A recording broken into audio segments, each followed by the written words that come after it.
but how do you choose the studio and the equipment you're going to use when it comes to creating an album?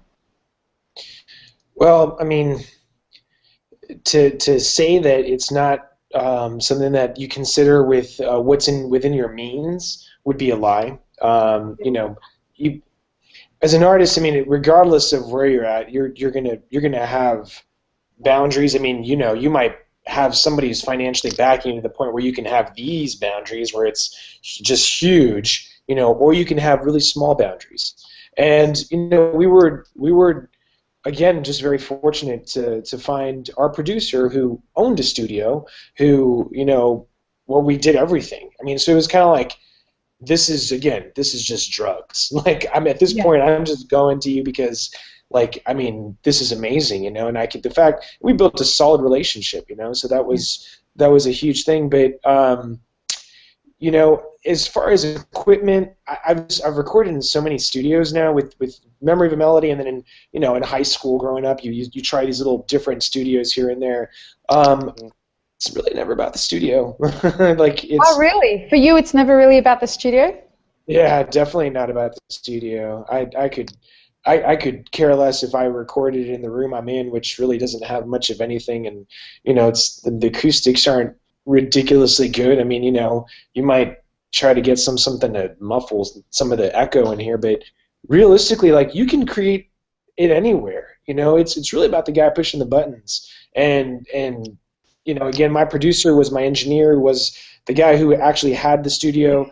It wasn't some ridiculous room, like, it wasn't some ridiculous studio where, you know, it's like, it's funny because when I met my producer, I was like, you know, man, I expected you to have like gold chains on and just like the mohawk and, like, you know, working, like, being kind of an asshole, you know, and just arrogant, you know, and you're just so laid back and you're so chill and you're a freaking genius, like, and you know, so again, I know I have these really long answers, but you know, do your means, you know, again, I'm a big believer in the sample one song type, you know, theory. Like, try one, and if you like it, if you love it, if you're in love with it, you know, then maybe try another. If you're not in love with it, if you're not hitting play over and over again, then you might need to reconsider. Either talk to the producer, the engineer, whoever's working your stuff, or just move on. Like, that's all there is to it. It's you know, it really is. It's a business, and you know, unfortunately, like, you know, if you're not happy with what you're getting, then don't get that. Get something better, you know, or look for I something. couldn't agree with you more. Like, the number of people that I hear go with the producer because they're just hearing that all the talk that that producer is giving them. If you'll never find better than me, and I'm as good as it's going to get, and you can't afford anyone better than me, and that's such Right. shit, isn't it? Do you both agree with that? Yeah, absolutely. Yeah. I saw you agreeing with so much of what Mario was saying, Derek. Tell us the way that you approach that whole thing. Yeah, I recorded my first album, and well, no, not my first album, my second album. I recorded my first album in a buddy's basement. My second album, I recorded it in my closet. My third album, I recorded it in my guest room. And my last album is the first album that we recorded it in an office space that we retrofitted to become a studio.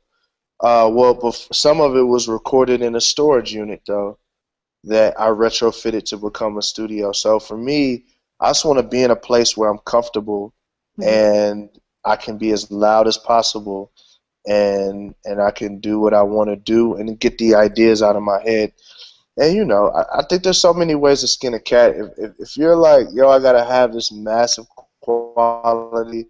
I know guys that'll, you know, they'll record a ton of stuff in their, you know, basement or guest room or whatever, and then they'll block out a week at a studio and then just knock out all the final stuff, and then just mix and match all of that. But I mean, you know, with today's technology and the fact that you think about it, you record this stuff at such high bit rates and it's so high quality, and then it's all gonna get dumped down to a crappy 256 megabyte or MP3s. Gonna get, you know what I'm saying, 128 kilobytes per second, or whatever.